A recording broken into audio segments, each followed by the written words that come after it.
Hare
Krishna,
Krishna Chaitanya Prabhu Nityananda Shri Radha Shivaji Gaura Bhaktivinoda Ki Jai Krishna Govinda Shyam Radha Agiri Govardhana Ki Jai Shri Vrindavan Dham Ki Jai Mayapur Navadvip Dham Ki Jai Rangamai Ki Jai Rangamai Ki Jai Tulsi Devi Ki Jai Bhakti Devi Ki Jai Shishi Koda Nitai Marco Shashi Ki Jai Nitai Gopa Pramanandi Glories to the assembled devotees. Glories to the assembled devotees.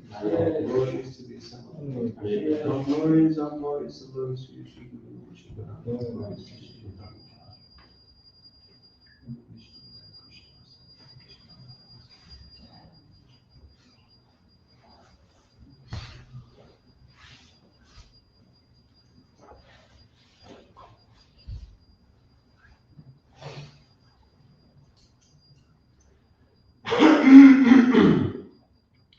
So Hare Krishna everyone, welcome.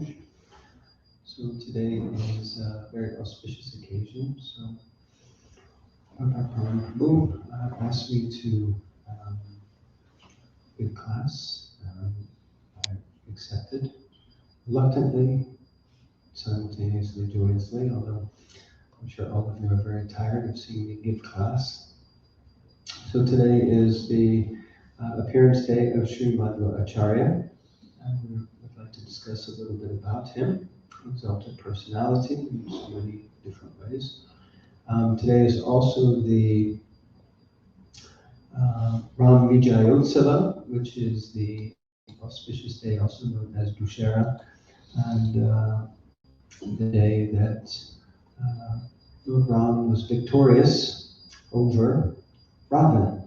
So today is also simultaneously the disappearance day of Ravana. And following in that same spirit, today will also be our disappearance day. We'll be disappearing from Karuna Bhavan. Planning to leave today. But for sure, although we may be leaving, but this last 5 days, 6 days that we've been here has really made a very deep and wonderful impression in our hearts. And wherever we go, we'll definitely take a little piece of Karuna Bhavan. We're not going to steal anything, but we'll take a little piece in our hearts. Karuna Bhavan, wherever we go. And for sure, anytime we get a chance, we would love to be able to come and be with the devotees again, serve the devotees here in a different capacity also, actually do some genuine service for the devotees.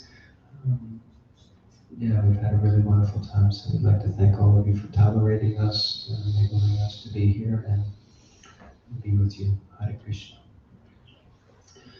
So, I chose a verse from the 9th canto, just because it focuses primarily on Lord Ramachandra's pastime, and specifically with the dissolution or destruction, killing of Ravana. So we'll discuss that first and then move on to a little bit about Madhva-acharya. So it's 9:10:23, I think. Is that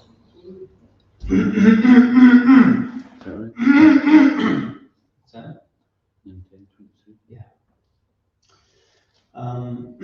Before we begin, we can repeat the invocation. Om Namo Bhagavate Vasudevaya. Om Namo Bhagavate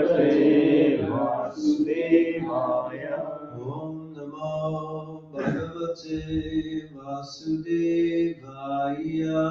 Om Namo Bhagavate Vasudevaya. Om Namo Bhagavate Vasudevaya. Om Namo Bhagavate Vasudevaya. Evam Shipam Danushi Sanditam Utsasarja. Shipashishantitamutsasarja. Banam Savajram Eva Tadridayam Viveda. Vanam Savajram Ivatadridayam Viveda. So Sri Bhamanda Samukanya Pata Vimanad. So Sri Vamanda Samukhe Nyatapimana. Dayeti Japati Jane Sukriti Variktaha. Daheti Jalpati Jane Sukriti Variktaha. Evam Shipam Danushi Sanditamutsasarja. Evam Shipam Danushitamutsasarja. Banam Savajramiva Tadridayam Viveda. Anam Savajramivatadridayam Viveda. So Sri Vamanda Samukanya Patadvamana.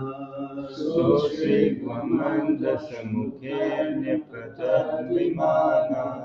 Daheti Japati Jane Sukriti Variktaha. Daheti Jalpati Jane Sukriti Variktaha. Evam Shipandanushishangitamutsasarja. Evam Shipam Danushishantitamutsasarja. Anam Savajramiva Tadridayam Viveda. Anam Savajramivatadridayam Viveda. Susrigvamanda Shamukaya Patadvimana. So Sri Vamanda Samukhe Nyapatadvimana. Daheti Jalpati Jane Sukriti Varikta. Daheti Jalpati Jane Sukriti Variktaha. Evam Shipandanushi Sanditamutsasarja. Evam Shipam Danushishantitamutsasarja. Vanam Savajramivatadridayam Viveda. Manam Savajramivatadridayam Viveda. So Sri Vamanda Shamukaya Patadvimana. So Sri Vamanda Samukhe Nyapatadvimana. Daheti Jalpati Jani Sukriti Varikta. Daheti Jalpati Jane Sukriti Variktaha. Ladies, Evam Shipam Danushishangitamutsasarja. Evam Shipam Danushishantitamutsasarja. Vanam Savajramivatadridayam Viveda. Vanam Savajramivatadridayam Viveda.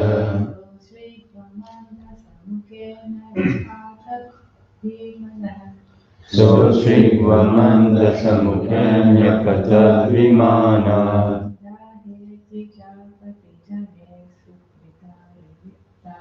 Daheti Jalpati Jane Sukriti Varikta.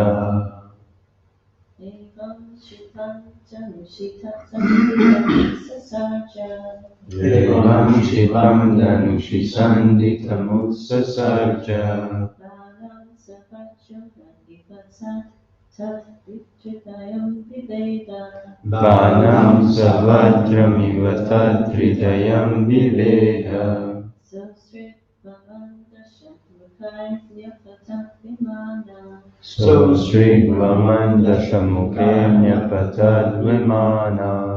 Daheti Jalpati Jane Sukriti Varikta. Daheti Jalpati Jane Sukriti Variktaha. okay, so moving forward. Evam. Evam. In this way. In this way. Shipam. Shipam. Chastising Ravana. Chastising Ravana. Danushi. Danushi. On the bow. On the bow. Sanditam. Sanditam. Fixed an arrow. Fixed an arrow. Utsasarja. Utsasarja. Released. Released. Toward him. Towards him. Banam. Banam. The arrow. The arrow. Saha. Saha. That arrow. That arrow. Adramiva. Vajramiva. Like a thunderbolt. Like a thunderbolt. Tathridayam. Tathridayam. The heart of Ravana. The heart of Ravana. Viveda. Viveda. Pierced. Yes. Saha. Saha. He. Ravana. Ravana. Ashrik. Ashrik. Blood. Blood. Vaman. Vaman. Vomiting. Vomiting. Dashamukai. Dashamukai. Through the 10 mouths. Through the 10 mouths. Yapatat. Yapatat. Fell down. Fell down. Vimana. Vimana. From his airplane. From his airplane. Aha. Alas, what happened? Alas, what happened? Iti. Thus. Jalpati. Jalpati. Roaring. Roaring. Jane. Jane. When all the people present there. When all the people present Sukriti Iva. Sukriti Iva. Like a pious man. Like a pious man. Riktaha. Riktaha. When the results of his pious activities are finished. When the results of his pious activities are finished. Translation and purport by His Divine Grace, A.C. Bhaktivedanta Swami Prabhupada. After thus rebuking Ravana, Lord Ramachandra fixed an arrow on his bow, aimed at Ravana, and released the arrow, which pierced Ravana's heart like a thunderbolt. Upon seeing this, Ravana's followers raised a tumultuous sound, crying, "Alas, alas, what has happened? What has happened?" As Ravana, vomiting blood from his 10 mouths, fell from his airplane, just as a pious man falls to earth from the heavenly planets when the results of his pious activities are exhausted.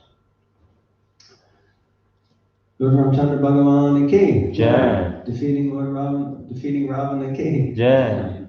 Purport.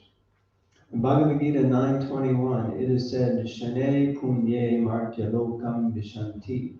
When the results of their pious activities are exhausted, those who have enjoyed in the heavenly planets fall again to earth. The fruitive activities of this material world are such that whether one acts piously or impiously, one must remain within the material world, according to the different conditions. For neither pious nor impious actions can relieve one from Maya's clutches of repeated birth and death.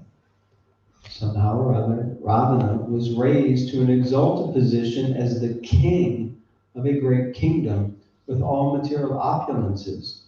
But because of his sinful act of kidnapping Mother Sita, all the results of his pious activities were destroyed. If one offends an exalted personality, especially the Supreme Personality of Godhead, one certainly becomes most abominable. Bereft of the results of pious activities, one must fall down like Ravana and other demons.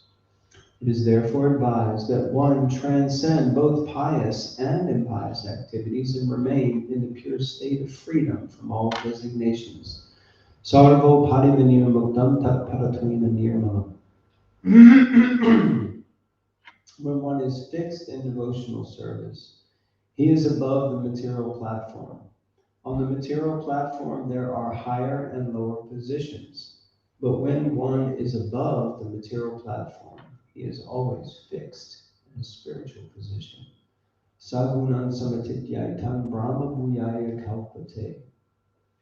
Ravana, or those like him, may be very powerful and opulent in this material world, but theirs is not a secure position, because, after all, they are bound by the results They are bound by the results of their karma. Karma na daiva netrena. We should not forget that we are completely dependent on the laws of nature. Prakrite kriyamana niguna karmani sarvashaha ahamkarava mudatma kartahamiti manjate. The bewildered spirit soul, under the influence of the three modes of material nature, thinks himself the doer of activities that are actuality carried out by nature. One should not be proud of one's exalted position and act like Ravana, thinking oneself independent of material nature's laws. Jai Prabhupada ki jai. Om Agyanatimirandasya Gyananjana Shalakaya Chakshuram Militam Gena Tasmai Shri Gurave Namaha Shri Chaitanya Manobhishtam Sthapitam Yena Bhutale Swayam Rupa Kadamayam Vidati Swapadantikam Vandeham Shri Guru Shri Yuta Vaikamalam Shri Guru Vaishnavamscha Shri Rupam Sagrajatam Sagana Raghunathamritam Tam Sajivam Sadvaitam Savadutam Harijana Sahitam Krishna Chaitanya Devam Shri Radha Krishna Padam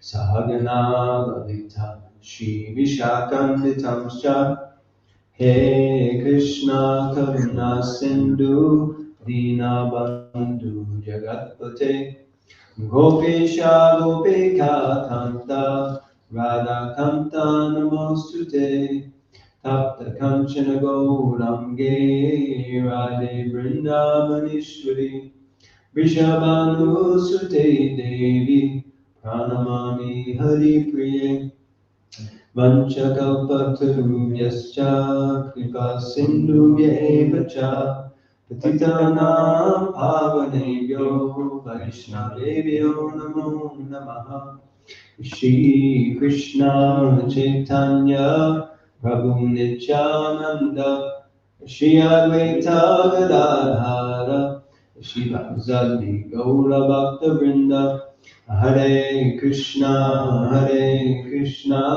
Krishna Krishna, Hare Hare, Hare Rama, Rama Rama, Hare Hare.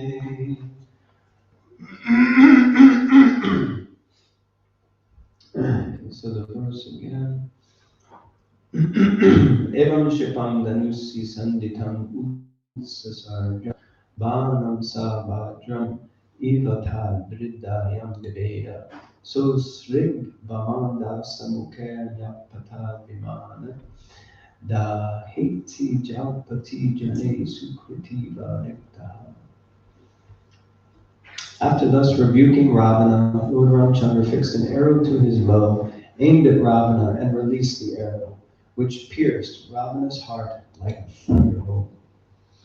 Upon seeing this, Ravana's followers raised a tumultuous sound, crying, Alas, alas, what has happened, what has happened? As Ravana, vomiting blood from his 10 mouths, fell from his airplane, just as a pious man falls to earth from the heavenly planets, when the results of his pious activities are exhausted. Wow, so what an amazing pastime. So, I imagine everyone here is relatively familiar with the pastimes of Lord Ram. Anyone who's not so familiar with the pastimes of Lord Ram? Okay, everyone. So, just thought maybe we would ask a few questions to enable us to become more clear. So, this festival today is called Dasa, and I'm just wondering if anyone knows what that means or what it stands for. Anything at all? Yeah, usually you don't have so much clear idea. But according to the some Vedic stroke Hindu custom, We just finished what is 9 days of celebration known as Navratri. Navaratri. And got the glorification of, I guess, Lord Shiva, Durga Devi, like that. And today is the 10th day, and it's the final day of this festival. And it also commemorates, as we mentioned, the victory of Ram over Ravana, the king of Lanka. And the festival's name, actually, Dussehra, comes from two Sanskrit terms. The first one is Dasha. Dasha is 10. 10, stands for 10, and Hara, which means defeat. So Dasa, Hara, so it means, it's like different interpretations. 10 could mean the defeat of the 10-headed demon, Ravan. It can also mean the 10th day and the defeat, so it's a combination of those two things. But Dussehra comes from that Dasha and Hara, which means defeat, 10 and defeat. So today is that auspicious occasion. And in many ways, we, as Gaudiya Vaishnavas, which we'll discuss a little bit more later, time permitting, the pastimes of Lord Ram, of course, we celebrate, but we usually are not ourselves getting very absorbed in those pastimes. Although the pastimes of Lord Ram are extremely instructive, and of course we know that Lord Krishna and Lord Ram in one sense are non-different, but generally as Gaudiyas, as you can see if you look around the room, you won't find any pictures of Lord Ram on the walls. So generally it's not one of the manifestations of the Lord that we focus intently on. Although even in Lord Chaitanya's Leela, there were personalities who were very much focused on this. Anyone remembers? Yes. Vyankata, yeah, he was focused a bit, yes. And there was some discussion back and forth with Lord Chaitanya. Anyone else? Yeah, Murari Gupta, primarily, usually.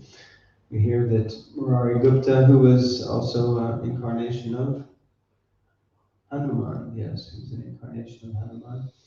And Lord Chaitanya's pastime, and he was very devout to Lord Chaitanya, but at one stage he said to Lord Chaitanya, although you were perpetually telling us to focus on Krishna, but I cannot give up Lord Ram, who is so strongly situated within my heart. And of course, Lord Chaitanya said, what did he say? Sacrilege, and cast him out of the community. Yes? No, he didn't say that at all. He said, no problem. Hare Krishna. Embraced him, and like that. That's a short version of the conversation. So Dussehra is this pastime, and we could dive so deeply into the pastimes of Lord Ram. But specifically, we're going to focus on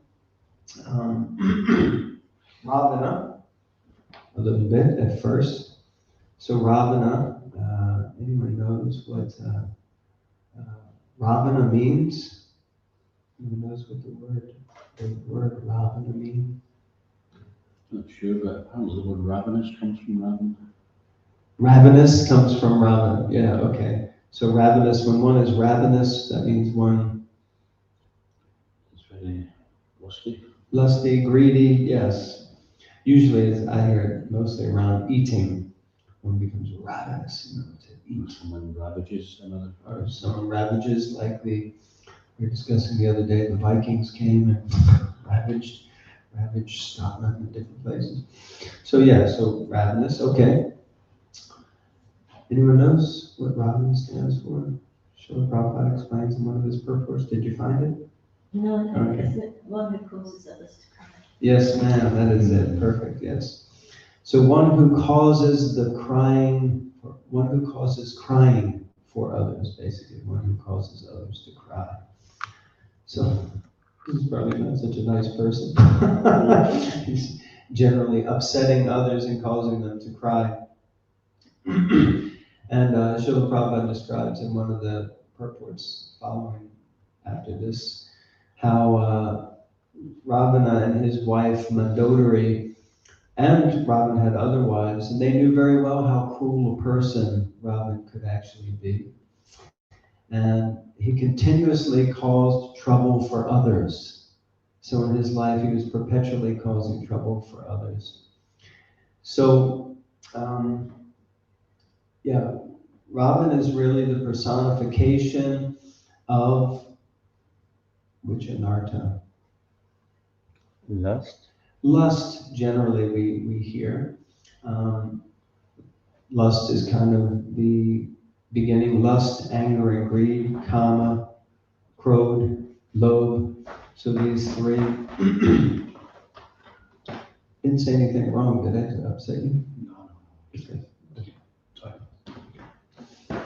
So, so he's a personification of lust, and it's explained that if we can get lust under control, usually, then the others follow. Lust, anger, and greed will follow. Greed is really a manifestation of lust. We're so lusty to enjoy in so many ways that we become angry because, as we discussed the other day, it becomes frustrated, and we become greedy because we just want more and more and more. So like that. So Ravan is a personification of lust. So actually, this festival day is very pertinent. Maybe not for all of you, but definitely for me, because there's often so much unwanted lust in the heart. So this is an opportunity where not only does Ram kill Ravan, but he destroys this lustful propensity.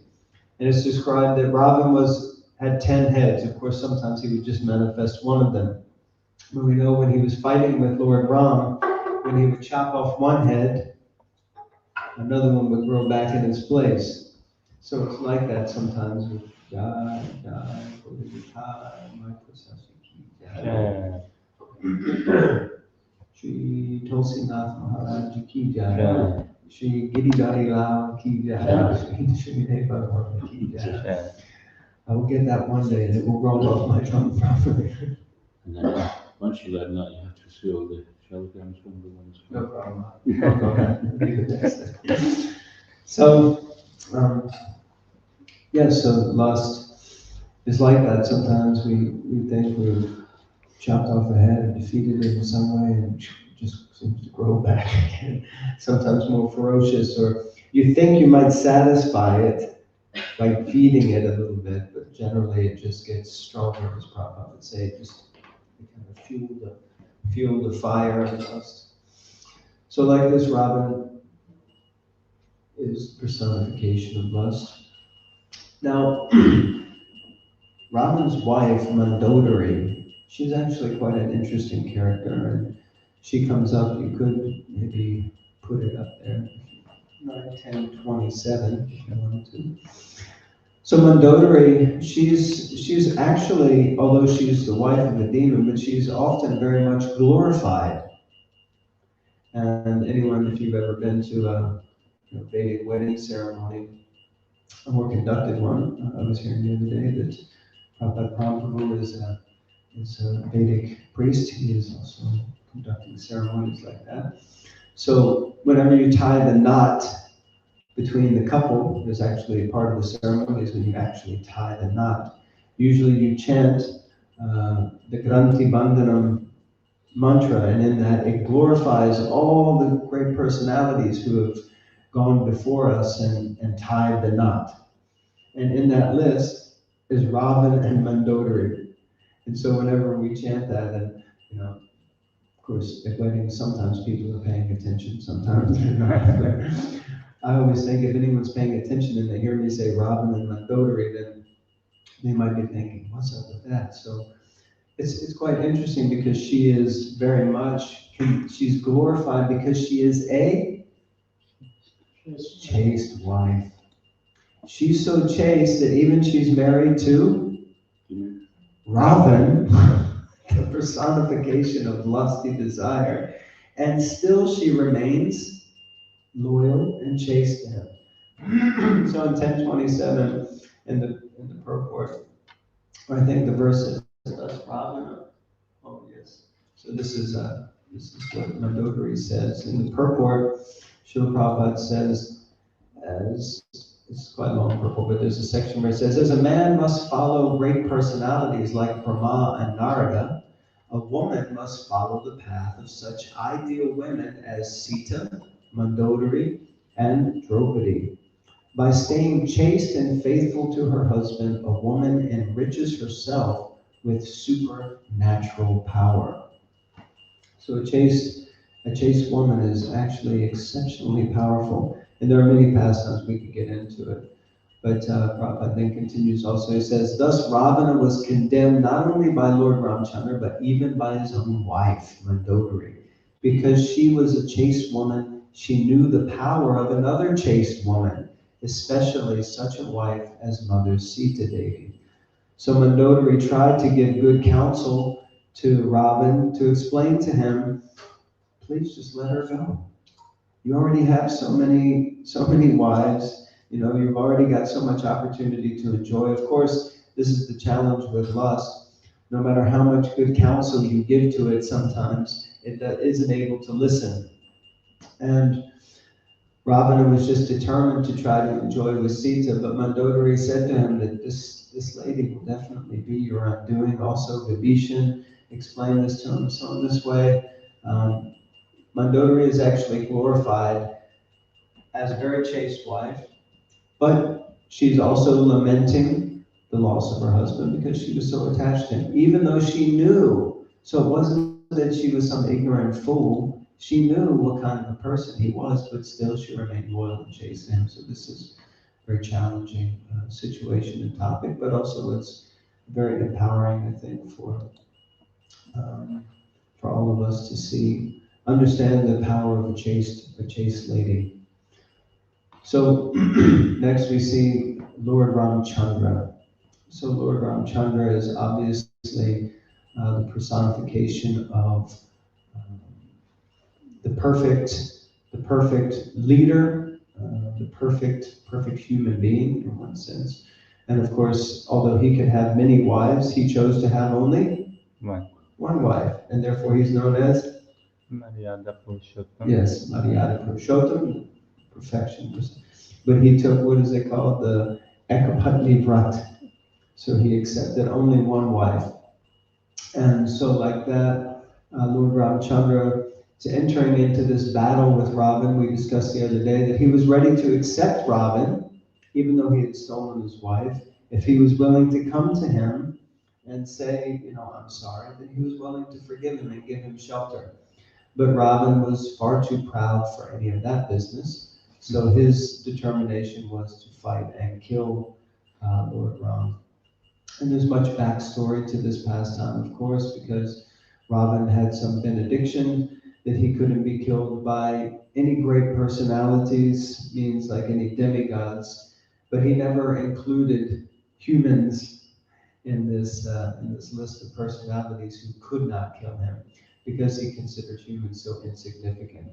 So yet again, we see the Lord's super intelligence in figuring out how to undermine the demons and or the demoniac mentality within all of us. So Lord Ramachandra, he tried in so many ways, and he was firing arrows at the heads, but it wasn't working. And then there was a great rishi, who was the rishi that was there, remember? Wasn't Marichi? Marichi got killed earlier, I think. That's the deer, yeah. Say it again? I'm just getting confused. Anyway, great rishi was present, and Lord Ramachandra took shelter of him. My mind is like trying to remember. He took shelter of him to say, how can I defeat Ravan? And so it's described that in order to defeat lust, we know also from the pastimes of Krishna that the demon of lust, anyone knows which demon was personification of lust? Pralambasura, yes, Pralambasura. And who killed Pralambasura?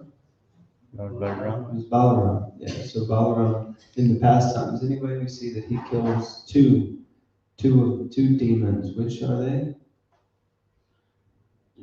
Dhenukasura, which is the ass demon, which is the ass-like mentality or the mode of ignorance. And also he kills Pralambasura, which is lust. So Balaram obviously is the Adi Guru, represents the original spiritual master. So it's described by our acharyas that the spiritual master destroys the demon of ignorance by giving knowledge, and also the demon of lust. So in this pastime we see that Lord Ramachandra, although he was fighting ferociously to try to kill Ravan, but he couldn't. And then he approached, someone's there, he approached this sage. He approached this sage, and this sage said that actually you have to go straight to the heart of the matter. And then he gave him an arrow called the Ananta Hridai. And he gave him this arrow, and he said, you basically have to fire this arrow straight into Ravana's heart, and then that will destroy him. So the Acharyas also described that the killing of Ravana and destroying this demon of lust within ourselves requires the help of the spiritual master also. Requires the mercy of the spiritual master and the knowledge that can be given from the spiritual master and guidance. So in this way, Lord Ramachandra pulled back the arrow, as we were hearing in the verse today, and he fired that arrow straight into the heart of Ravana, and Ravana just began vomiting blood and fell to the ground, dead. Jai Lord Ramachandra Bhagavan Ki Jai. So in this way, this demon of lust can be killed. And on this day, of course, on these auspicious occasions, we can also take shelter of the Lord. And for all of you, probably no problems, but for myself, can at least pray to Lord Ramachandra to take shelter, that this Ravan-like tendency, these demons within the heart, can also somehow be destroyed and conquered. Okay. So we'll move on to Bhagavad-Gita. We have a little bit of time. But does anyone have any reflections, questions, comments on the killing of Ravan? Anything? Okay. So Madhvacharya. Wow, Madhvacharya, what an exalted personality. So he appeared, anyone knows what year he appeared, roughly? 12 something. Yeah, 12 something. Yeah, 12 o'clock. No, 1238 AD. 1238 AD. And anyone knows where he appeared? London, New York, San Francisco? No? Paris. Paris? I guess not. Milan? No. Now, he appeared in Karnataka, in South India. Most all of the great acharyas are coming from South India, and specifically near the place which later became the home of the Madhvas, which is, because they worship? Udupi. Yeah, Udupi. Yes, they worship Udupi Krishna. So he was considered an incarnation of? Oh, yes, yeah, good point. But yeah, Vayu. But Vayu, Bhima was in power because he was also the son of Vayu. So like that. So yeah. But he was considered an incarnation of Vayu, the wind god. It's described that he was particularly strong, muscular, and possessed extraordinary intellectual power as well. There's a story once of him fighting off a Bengali tiger who was trying to attack one of his sannyasis. So with his bare hands, he wrestled the tiger and sent the tiger away with his tail between his legs. So, pretty powerful personality. So he took Diksha at a young age. Anyone knows what age he was when he took initiation? 12. No. He took an initiation at 12. He was 5 years old when he took Diksha. And then he took sannyas at the age of 12. So 12 years old, he said, that's it, taking sannyas, and left home. And anyone knows what the specific purpose of Madhvacharya's mission was? Establish the personal worship of the Lord. Yes. To establish the personal worship of the Lord. And that at that time it meant to defeat somebody else's mission.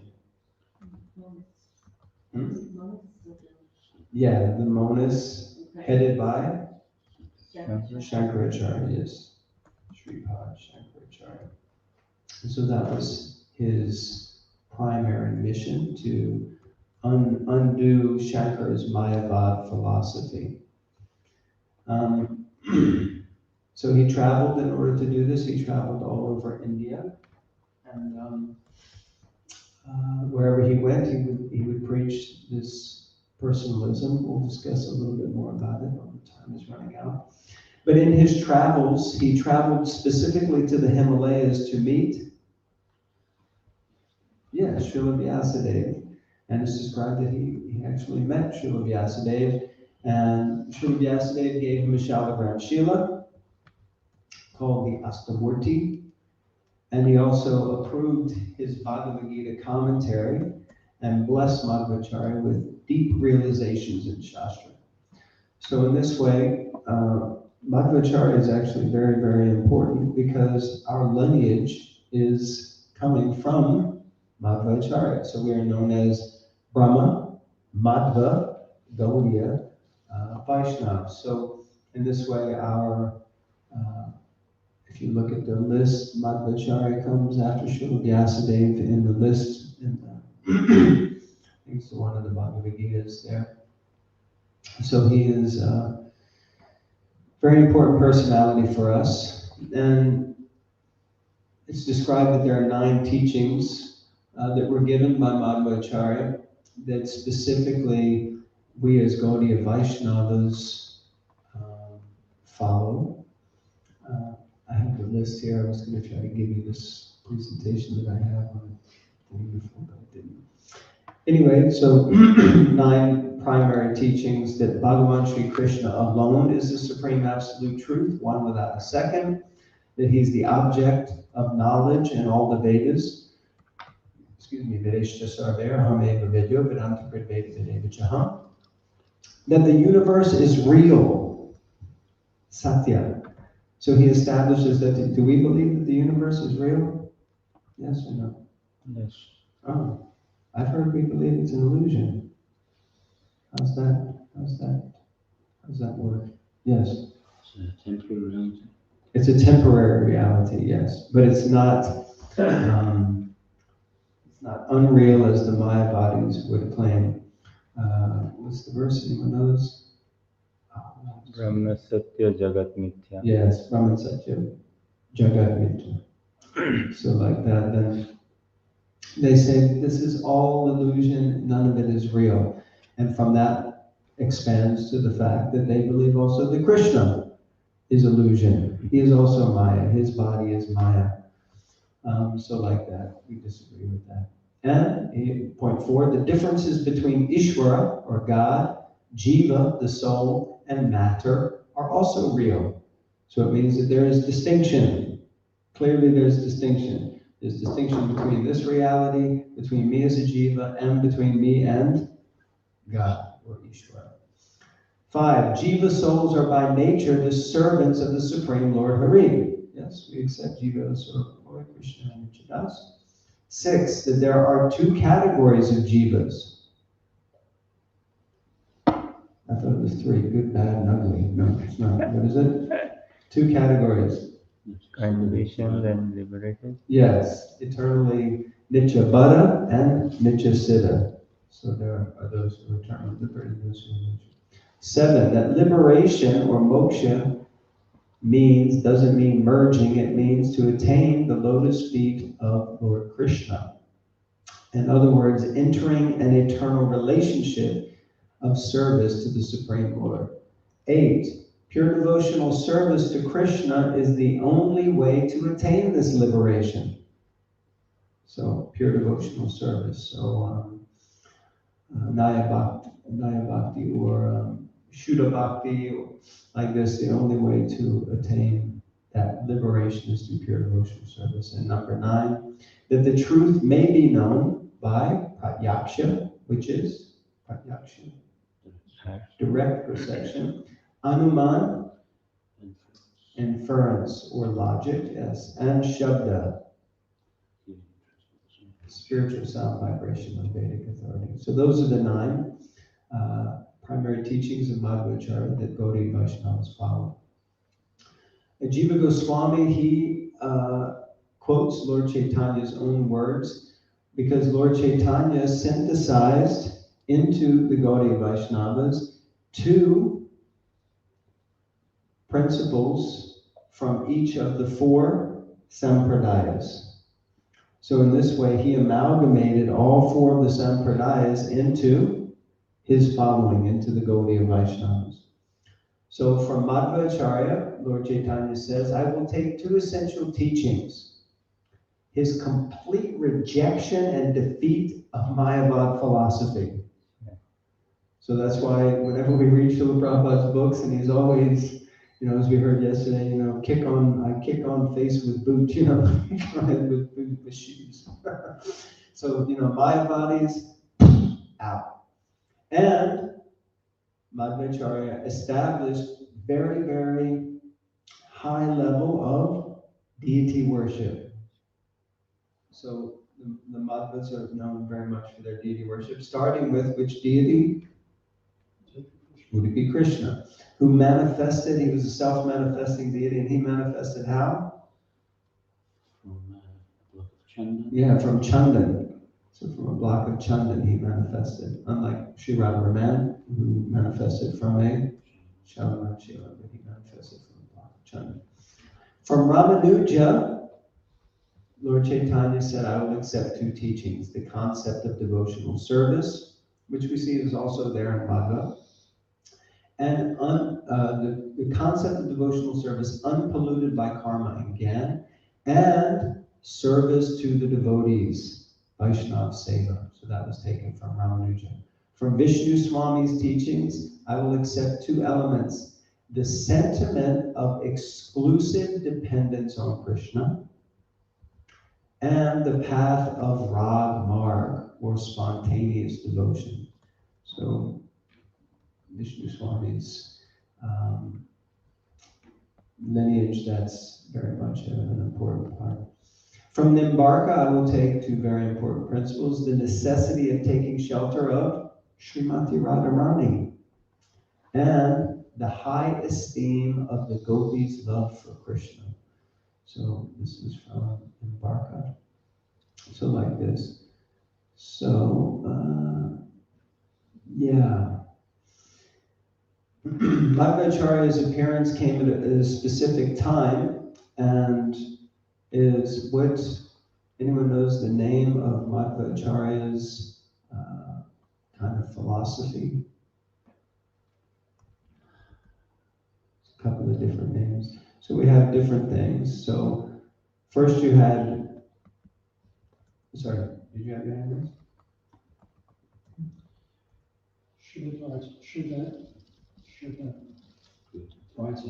Shuddha Dvaita Vad, yeah, Shuddha Dvaita Vad. Or sometimes it's also called Dvaita Dvaita Vad, which means it is dual truth. So of course we know the pictures of Madhvacharya, he's usually like, like this. I like that, but like this. And he's not saying peace man, and he's not saying, but he's saying 2. And what does that mean specifically? 2, that there is 2 what? 2 great people, me and somebody else. 2 what? 2 distinct tattvas. Okay, 2 distinct tattvas, which are? Ishvara and Jiva. Yes, so there is distinction, clear distinction between the Jiva and God, which is defeating this principle of Mayavad. Before Mayavad, what was there? Before Shankaracharya came, there was, yes, which Vad is Buddhism teaching. Visheshavad. Shunyavad, yes, so it's kind of like empty and meaningless. But Shankaracharya came and established Mayavad, which is that it's all Maya. But there is a supreme Brahman. There is a supreme energy. There is a God, whereas, anyway, there's a whole thing. But originally, Buddhists weren't actually atheists. Different acharyas explain different places, but eventually it went into atheism. But Shankaracharya came specifically to focus on non-dual, that there is oneness. We all become one. That's also known as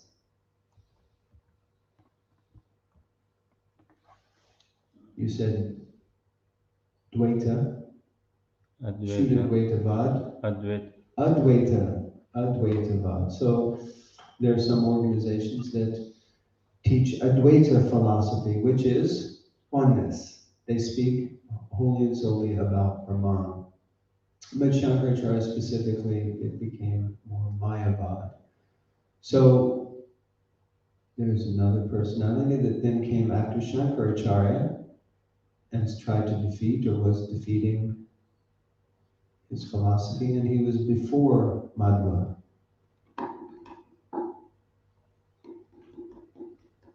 Was defeating his philosophy? He was defeating Mayavad philosophy. Yamunacharya? Who? Yamunacharya?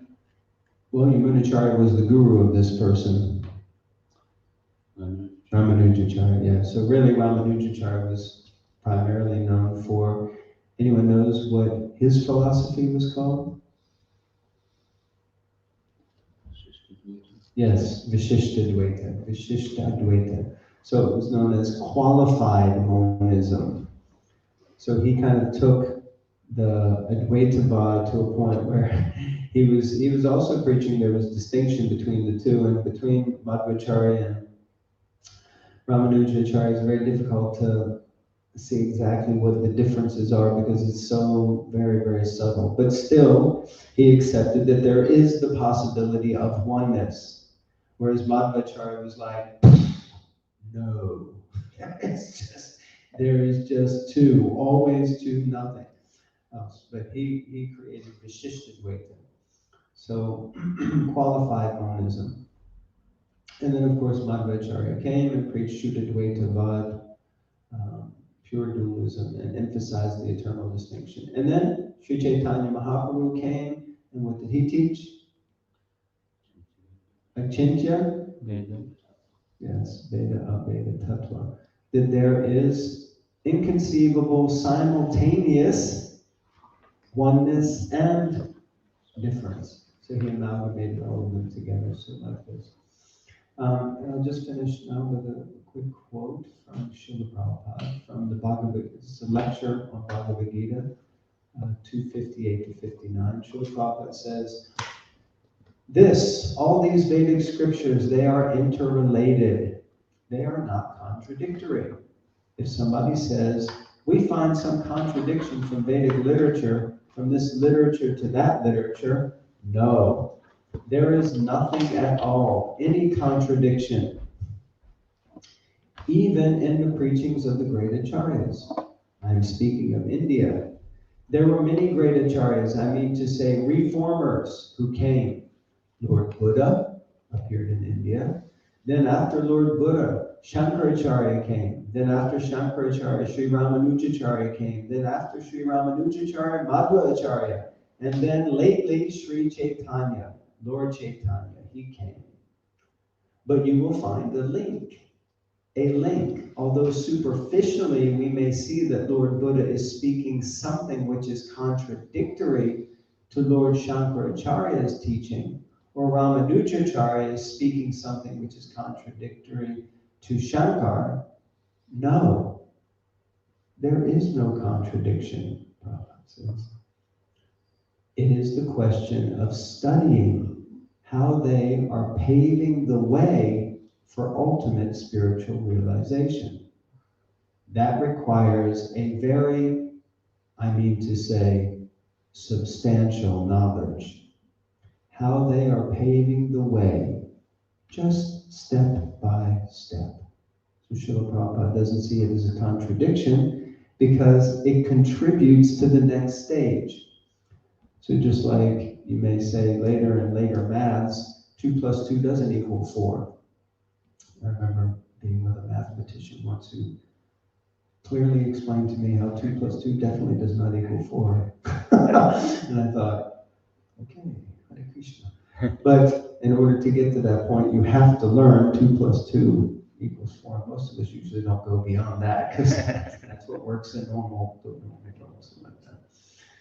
So anyway, Madhvacharya, a very exalted personality, and had a very important role to play in the development of the philosophy of accepting the Supreme Personality of Godhead as the Supreme Personality of Godhead, dedicating our lives to Him. And He is the Acharya in which our lineage follows in the Sampradaya coming from Lord Brahma. So like that.